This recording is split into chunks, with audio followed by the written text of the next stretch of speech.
The citizens have a deep concern about eminent domain being misused. Well, back up. We've never taken anybody's home. They were scared, they were afraid. So you mean we're going to lose our job? Abuses such as these happen, and it's important to understand that. When they go home, that's their place of refuge, that's their sanctuary, that's sacred to them.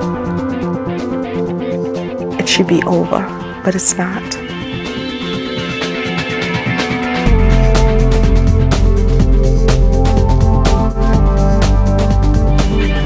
A man's home is his castle.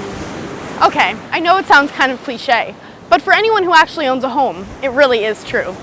Homeowners take great pride in the fact that they can do whatever they want with their homes, without interference from anyone else, including the government. But are they right?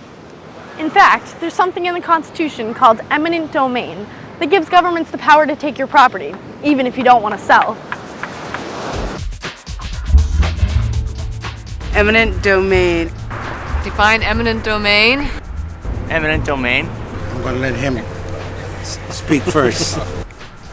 Like, this is mine right here, right now. You know what eminent domain is? Isn't that when the government can take whatever they want? Sounds like M&M's. M&M's domain. Eminent domain is the concept that allows government to take property and pay you for it. The Founding Fathers wanted to create a nation of free people, and they wrote the Constitution to protect individual rights from government power.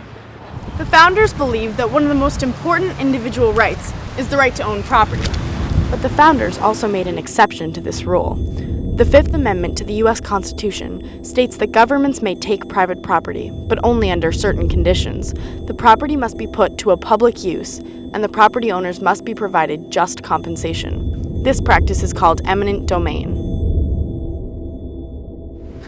An example of this is the construction of the interstate highway system. Eminent domain was used extensively whenever property owners would refuse to sell their property to the government. Throughout most of our country's history, local governments have used the power of eminent domain to take private property in order to convert the property to public uses like schools, hospitals, and roads. But in the 1950s, the city of Washington, D.C. made plans to use eminent domain for a different reason. The city wanted to force out property owners and tear down old buildings and houses in order to build a nicer community. Some property owners objected, arguing that this kind of urban renewal project was not a legitimate public use. In 1954, the U.S. Supreme Court voted in favor of the city, and Washington, D.C. officials used eminent domain to rebuild the rundown neighborhood from scratch. Ever since then, governments have used eminent domain for more than just public uses, like roads and schools. They've also used eminent domain to transfer property from one private owner to another private owner in the name of economic development. I think a city has a responsibility to maintain the housing stock and to make sure that people live in good quality homes. Bruce Broadwater is a city councilman and former mayor of Garden Grove, California. Redevelopment feeds on itself. I mean, basically, it pays itself back. And it's just such a great tool to use, and eminent domain is a part of that. Unfortunately, over the history of our country, governments have taken to use eminent domain for private uses. Stephen Greenhut is a journalist in Southern California who has written extensively about eminent domain use. To take private property from homeowners such as these and give it to big developers. And due process means reading about the project in the newspaper after it's already been approved. And just compensation, well, cities often shortchange the owners. They give lowball offers. They don't pay the lawyer fees. They call it a tool in their arsenal, which is kind of like calling a machine gun put to someone's head a tool, but that's the basic idea. The use of eminent domain is a delicate tool, but it is a tool, and it helps keep a community clean. It helps keep a community vibrant. It's a good tool, and definitely I don't think it should be taken away. We're not talking about unsafe, terrible neighborhoods. We're just talking about neighborhoods that some developer might covet to build something that pays more in tax revenue than is currently existing. If you think eminent domain sounds complicated, you're right, it is. So let's look at how it works in real life. We met a few people whose lives have been affected by eminent domain and found out how much they care about their homes and businesses. To them, the idea of property rights is more than just a legal concept. It's also very personal. Oh, that's right. All across the country, cities are using eminent domain for redevelopment. In Arcadia, California, Manny Romero has owned a popular 50s-style diner for the past 10 years. The city wants to use eminent domain to tear down his diner so that a neighboring Mercedes dealership can expand its parking lot, which would increase tax revenues for the city. I've been coming to this restaurant for about 50 years. I've been in Southern California for 35 years. I own Ross Grill for 10 years. The waiters, waitresses, cooks, they've been so good, you know, to not just myself and my family, but everyone else in Arcadia. It's always been kind of a family place. I like their shakes. The shakes are really good. The city wants to see this torn down and become a car dealership. Because they'll get more tax money from the bigger business. Fundamentals of eminent domain is supposed to be only for public use. And then I realized that the city is saying this is to expand Mercedes-Benz. And I said, wait a minute, this is not the proper way of use eminent domain. And I told them that I'm not going to sell it because they're not telling me they want this property to put a school, library, or any public service use. They wanted to tear it down just so they can park Mercedes-Benz. What about us? Just a cup of coffee along with it? Did you want the regular? The citizens of Arcadia have a deep concern about eminent domain being misused. I am in debt with a lot of money. My savings is running out. Most of my staff that is here has been here for a long, long time. All these people will be out of job. I hope no one ever has to go through what I've been going through. This is America. This is a country with free enterprise. You have all the rights to own your property, your own home, your own business. You have the right to build your American dream. Princess Wells owns a home and business in the seaside community of Riviera Beach, Florida. Mayor Michael Brown and city officials are leading efforts to redevelop 800 acres of waterfront property where Princess Wells and 5,000 other people live. My house, we lived there for over 25 years. Hard work, children, love. We built the house in approximately 30 days. When you build it yourself, I mean, it's awesome. It's important to you. It's a nice, quaint, middle-class neighborhood. We are like prime property, you know, we're so close to the ocean. It's wrong to be able to come out and take it because I worked hard for it.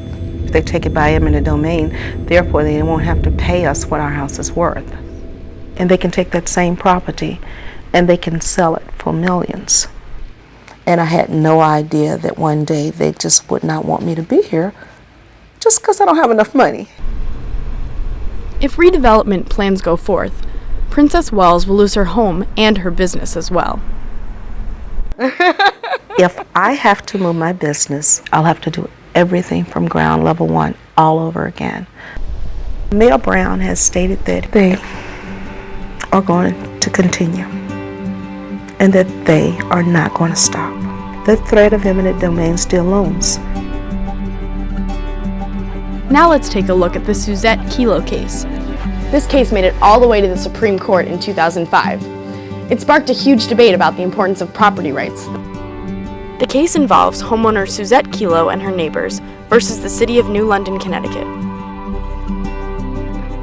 When I first came here with the realtor, I walked in the front door. It was like I had been here all my life. It was just an overwhelming feeling when I walked in this place. In 1998, the city condemned 115 properties in order to build a private health club and office buildings to support the development of a local pharmaceutical plant. 15 property owners did not want to sell, so the city used eminent domain to seize their properties. There were, if I could count them, 1, 2, 3, 4, 5, 6, 7, 8. There were 9 houses spanning this street here. Everybody knew everybody. If you went to work, the neighbors watched your kids. And that's the way it was. In the spring of 1998, the City of New London came out with a municipal development plan that said that the homes in the Fort Trumbull neighborhood would be taken by eminent domain. They thought that they could place something here that would bring more taxes to the city. This was here at the penny candy store. Yeah, and the grinder shop. Yeah, this was the Chevalge's deli. When this first started, there were 90 properties in this neighborhood. The first ones are sold, the absentee landlords. And then after that, they went after the elderly. It was the day before Thanksgiving that they came to my house with the sheriff, and they handed my mom the condemnation papers, basically condemning the property. And this here is where the Pasqualinis live. Mrs. Pasqualini was 100 years old when they made her leave last summer. 100 years old. And after that, they came after us. We bought billboards, we wrote letters to the editor, put ads in the paper. We went door to door, we had petitions, we went to Hartford, we met with the historic people, we met with everybody trying to not stop the development, understand. We never wanted to stop it, we just simply wanted to stay. He had an auto body shop, they took that by eminent domain, tore that down, so not only did he lose his home, he lost his business as well. We fought for 9 long years, and unfortunately the U.S. Supreme Court ruled against us, which I was really shocked. They basically just stripped everybody's property rights away from them. Eminent domain is supposed to be used for your typical, to build a school, a reservoir, a police department, to widen the roads, but not for economic development. Now they're saying they could take your property if someone could generate more property taxes than you. Is that right? Wherever we go, we would be fortunate to